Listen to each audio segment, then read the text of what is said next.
Good morning once again students of class 10। आज हम लोग बेटा देखेंगे हिस्ट्री का लास्ट पॉइंट। कल ही लास्ट था लेकिन आज लास्ट नहीं कर पाए हम, वीडियो लंबा होने लगा था। तो आज हम लोग लास्ट पॉइंट पढ़ रहे हैं, वीडियो नंबर 9 है। इससे पहले हम लोग 8 वीडियो कर चुके हैं लेसन पे।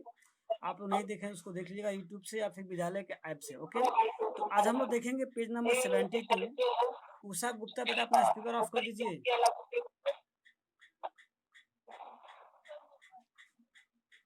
तो आज हम लोग देखने वाले हैं class page number 72 part number 9। तो इससे पहले हम लोग देखे थे कि भारत माता की जो इमेज है वो किसने बनाई थी फर्स्ट टाइम। तो बंदे और ये बंकिम चंद्र चट्टोपाध्याय जी ने बनाए थे, जबकि वंदे मातरम भी उन्होंने लिखा था 1870 में। ओके, जबकि बाद में भारत माता का इमेज जो है अवनींद्र नाथ टैगोर जो बनाए थे और उसको काफ़ी चेंजेस किए थे पहले की अपेक्षा। तो आज हम देखेंगे इस नए फिगर में। तो हम लोगों ने कल देखा था, आज हम लोग फ्लैग के बारे में देखेंगे। तो मैं थोड़ा सा कैमरे को स्विच कर दूं कि आप देख सकें कि जो भारत माता का इमेज है वो किस तरह से चेंज किया गया था पहले की अपेक्षा। आप देख रहे हैं यहाँ पर बेटा, आपका आवाज़ सुनाई दे रहा है कि नहीं? आवाज़ जा रहा है आप लोग के पास? Yes sir. ओके, तो आप ठीक है बेटा। ओके ओके ओके, देख रहे हैं कि जो इमेज है ये भारत माता का इमेज जो है इन्होंने बनाया था अवनींद्र नाथ टैगोर ने। ठीक है, और यह एक इमेज जो है पिछले कल देखा था हम लोगों ने, ये एक इमेज देखा था। ये भारत माता का इमेज है, ये भी जो है अवनींद्र नाथ ने ही बनाए थे 1905 में। लेकिन आप देख रहे हैं कि दोनों इमेज में कितना डिफरेंस है। एक इमेज बिल्कुल सन्यासिनी की तरह लग रहा है जो कि शांत भाव मतलब चेहरा है, और दूसरा इमेज आप देख रहे हैं ये जो है बुक का, तो आप लग रहा है कि एज अ महारानी, एज अ क्वीन की तरह एक चेहरा लग रहा है आभूषण से भरा हुआ। इसमें कुछ एनिमल्स यानी कि लायंस और एलिफेंट भी दिखाए गए हैं। एलिफेंट दिखाए गए हैं जो कि प्रोस्पेरिटी और ताकत मतलब शक्ति की जो द्योतक है।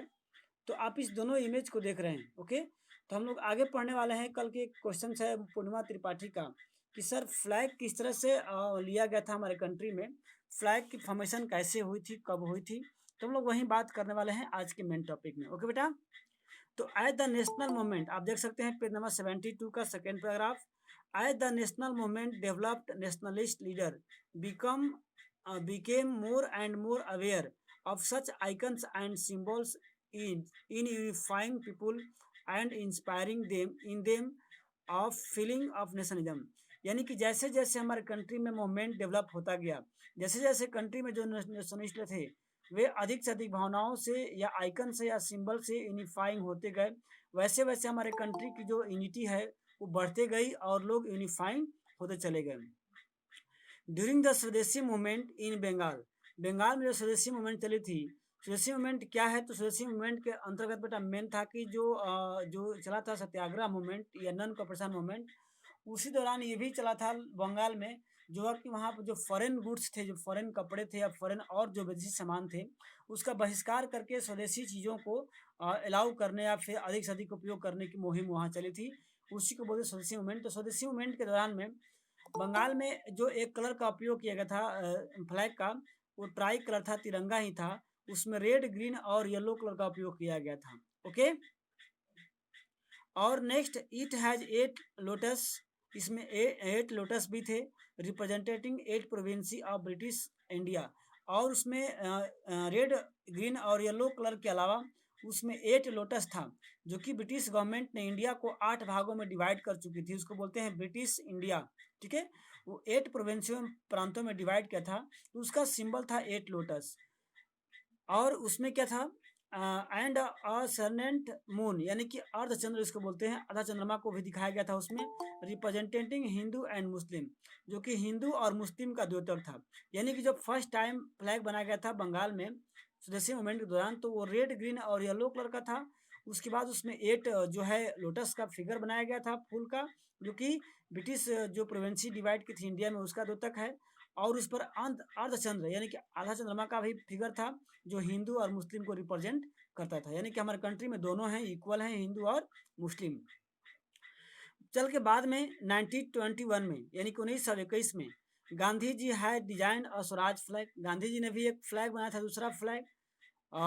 It was it was again try को, इसमें भी 3 कलर था, रेड ग्रीन और व्हाइट। देखिए उसमें जो बंगाल वाला था रेड व्हाइट और येलो था, रेड ग्रीन और येलो था, जबकि महात्मा गांधी ने जो फ्लैग बनाए थे 1921 में उसमें रेड ग्रीन और व्हाइट था, यानी कि येलो की जगह क्या हो गया, व्हाइट हो गया। And has a spinning wheel in the centre, और उस फ्लैग के बीच में क्या था, स्पिनिंग सेंटर बना, यानी कि स्पिनिंग व्हील, यानी कि आपने देखा होगा महात्मा गांधी का फिगर बहुत जगह आप देखा होंगे, उसमें चरखे यानी कि स्पिलिंग जो सूत काटते थे उसका मतलब इमेज दिखाया गया है, तो वही इमेज जो है महात्मा गांधी ने अपने फ्लैग में लगाया था। ओके, बीच में representing the Gandhian ideal for self, और इसका मतलब था इस स्पिनिंग लगाने का कि भाई आप सेल्फ हेल्प करो, अपनी सहायता आप स्वयं करो। कहा भी गया है कि जो लोग अपनी सहायता खुद नहीं करते उनकी सहायता भगवान भी नहीं करने आते हैं, यानी कि अगर भगवान चाहते हैं हेल्प लेना तो आपको अपना हेल्प खुद ही करना होगा। ये महात्मा गांधी का विचार था, ठीक है। तो उसी के मतलब आइडिया से उन्होंने फ्लैग में जो है स्पिनिंग लगाया हुआ था। Carrying the flag holding a loft during the March become a symbol of defence, और जब महात्मा गांधी ने फ्लैग जो दांडी मार्च या साल्ट मार्च किया था तो उसमें इस फ्लैग को काफ़ी मात्रा में उपयोग किया गया था, ताकि ये शो करे कि हम लोग अपनी सुरक्षा या अपनी जो है जो हेल्प है खुद से कर सकते हैं, हमें किसी की ज़रूरत की मतलब आवश्यकता नहीं है, हम अपना काम जो है खुद ही कर सकते हैं। इस ये फ्लैग की बात हुई। तो हम आगे चलते हैं। Another means of creating a feeling of nationalism was through री इंटरप्रेशन ऑफ हिस्ट्री। बेटा आप समझ में आ रहा है आप लोगों को, फ्लैग के बारे में समझे आप लोग, रिप्लाई कीजिए। सबसे सबसे पहले फ्लैग बनाया था बंगाल में स्वदेशी मूवमेंट के दौरान, जिसमें आपको ग्रीन रेड और येलो कलर का उपयोग किया गया था। उसके अलावा उसमें 8 लोटस, एक अर्धचंद्र जो हिंदू मुस्लिम को रिप्रेजेंट कर रहा था। जबकि बाद में महात्मा गांधी ने भी एक 1921 में बनाए थे वो इमेज फ्लैग, उसमें रेड ग्रीन और येलो की जगह व्हाइट यूज किया था उन्होंने, और उसमें लोटस और अर्धचंद्र की जगह पे क्या किए थे, स्पिन यूज किए थे, यानी कि चरखा उपयोग किए थे, जो कि सेल्फ हेल्प का जो है रिप्रेजेंट करता था। ओके, तो आज हम आगे पढ़ने वाले हैं नेक्स्ट टॉपिक में, नेक्स्ट लाइन पैराग्राफ में, कि दूसरे तरीके से ये तो लोगों को यूनिफाई करने का काम किया गया था, लोगों को यूनाइट करने का काम किया गया था, लेकिन जो अदर हिस्टोरियंस थे, अदर जो नेशनलिस्ट थे, उनका मानना था कि हमें लोगों को रिप्रेजेंट करने के लिए, लोगों को यूनाइट करने के लिए हमें कई तरीकों से उनको इमोशनली यूनाइट करना पड़ेगा। उसके लिए क्या किए थे कि री इंटरप्रेशन, यानी कि अपने इतिहास को दोहराने का प्रयास किया गया था। अपनी महिमा मंडल जो ब्रिटिश गवर्नमेंट के आने से पहले हमारी कंट्री की जो स्थिति थी, जो इंडिया को लोग कहते थे गोल्डन बर्ड यानी कि सोने की चिड़िया, उसमें हमारे कंट्री में जो भी इंडस्ट्री था वो काफ़ी अच्छा चल रहा था।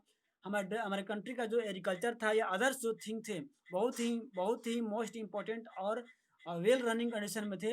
उसी बात को दोबारा रिपीट किया गया कि हम लोग, ऐसा नहीं है कि कॉलोनियल गवर्नमेंट के जाने के बाद हम लोग बिल्कुल अपंग हो जाएंगे या उसके आने से पहले हम लोग कुछ नहीं थे, ऐसा नहीं था। हमारा इतिहास है, हमारा हिस्ट्री है कि हम लोग ब्रिटिश गवर्नमेंट के आने से पहले बहुत अच्छा थे, हम लोग का कंट्री का जो इंडस्ट्री था वो बहुत डेवलप था। लेकिन ब्रिटिश गवर्नमेंट के आ जाने के बाद यानी कॉलोनियल पीरियड के आ जाने के बाद हमारे कंट्री के जो भी इंडस्ट्री थे सब अपंग हो गए, सब ध्वस्त हो गए, क्योंकि ब्रिटिश गवर्नमेंट ने उसको क्या किया, उसको बढ़ने का, उसको डेवलप होने का चांसेस नहीं दिया। तो आज भी अगर हमारे कंट्री से ब्रिटिश गवर्नमेंट चली जाएगी तो क्या होगा, हम लोग इतना डेवलप कर लेंगे कि हम लोग बिल्कुल ही सेल्फ डिपेंडेंट हो जाएंगे। इस तरह की बातों को लोगों में बताया गया ताकि और लोग अपने कंट्री के प्रति जागरूक हों, यूनाइटेड हों और ब्रिटिश गवर्नमेंट के अगेंस्ट मूवमेंट में पार्टिसिपेट हों। इसके लिए क्या किए थे, by the end of 19th century, यानी कि 1800 के लास्ट में, यानी 1900 स्टार्टिंग में, many Indians begin feeling that to install the sense of pride in the nation, यानी कि अपने देश के प्रति जो है गर्व की भावनाओं को लोगों में जगाने का प्रयास किया गया। Indian history has to be taught about differently, और भारत की जो इतिहास था उसके बारे में अलग अलग तरीकों से बताने का प्रयास किया गया था। द ब्रिटिश सा इंडियंस, यानी कि जो ब्रिटिश गवर्नमेंट थी वो देखती थी इस नज़र से भारतीयों को कि एज अ बैकवर्ड, वो बैकवर्ड हैं, वो कायर हैं, वो कुछ नहीं कर सकते हैं, और वो उनका जो काम है यानी कि ब्रिटिश के बिना जो इंडिया का काम है नहीं चलने वाला है, इस नज़र से जो ब्रिटिश गवर्नमेंट इंडिया के लोगों को देखती थी कि भारत के लोग कायर हैं, निकम्मे हैं, जाहिल हैं, गंवार हैं, जो कुछ नहीं कर सकते हैं। ऐसा ब्रिटिश गवर्नमेंट का नज़रिया था भारत के लोगों पर। लेकिन क्या हुआ, in response Indian begin looking into the past to the discover India's great achievement. लेकिन जो इंडियंस थे वे लोग अपने बीते हुए चीज़ों को देखते थे और याद करते थे कि हमारा जो अचीवमेंट था वो कितना अच्छा था, हम लोग कितने अधिक डेवलप थे ब्रिटिश गवर्नमेंट के आने से पहले।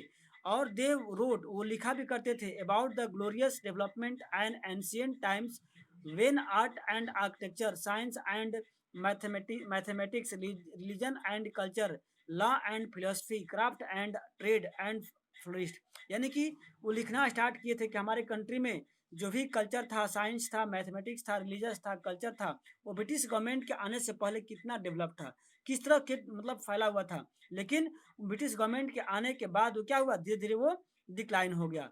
This glorious time in their view was followed by the history of decline when India was colonized।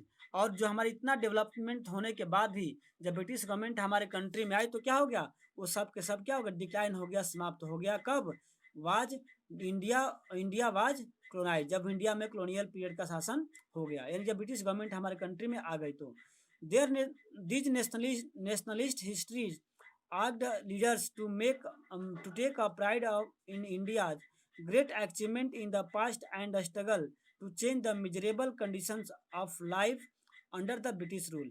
यानी कि आज भी कहते थे कि आज भी हमारे कंट्री का जो कंडीशन है वो बहुत ही अच्छा हो सकता है।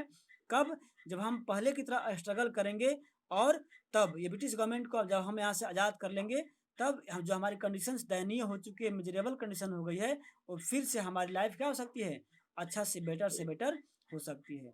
जैसे हम बात कर सकते हैं कि these effort to unified people were not without problems when the past being glorified was Hindu, when the image celebrated were the drawn from Hindu iconography, then people others community felt left out। जब ये महिमा मंडल हमारे country में हो रहा था, हमारे country के लोगों द्वारा कि हम लोग ऐसे थे, हमारे हिंदू ऐसे थे, हम इतने मतलब ग्लोरियस थे, हमारे कंट्री का जो भी डेवलपमेंट था बहुत ही अच्छा था, तो सब लोग यूनिफाइड तो हो रहे थे। लेकिन कंट्री के अदर जो कम्युनिटी था यानी जो मुस्लिम कम्युनिटी था वो एक अछूता पार्ट सोचती थी कि ऐसे इस तरह के जो मतलब बातों से केवल हिंदू को ही मतलब दिखाया जा रहा है, जबकि मुस्लिम लोग हैं इसका उसका कुछ फ़ायदा नहीं हो रहा है। तो इस महिमा मंडल से यानी कि इस तरह से बखान करने से या इस तरह की बातों को दिखाने से, हिस्ट्री की बातों को, मुस्लिमों को लगा कि ये तो हमारे बारे में है ही नहीं, इसमें हमारी कुछ वीरताओं का प्रतीक है ही नहीं। वे लोग अपने आप को अलग मानने लगे और अपने आप को उथल पुथल महसूस करने लगे कि हमारी इसमें तो कोई जिक्र ही नहीं है, हमारी इसमें कोई वैल्यू ही नहीं है। इसे देखते हैं कि रिलेशन जो है यहाँ पर समाप्त होता है आज का ये टॉपिक के बाद। तो हम आगे के लेसन, आगे की वीडियो में हम लोग नेक्स्ट टॉपिक पढ़ेंगे, जैसा होगा वैसा बताया जाएगा आप लोगों को। तब तक हम लोग इस लेसन को समाप्त करते हैं। ओके।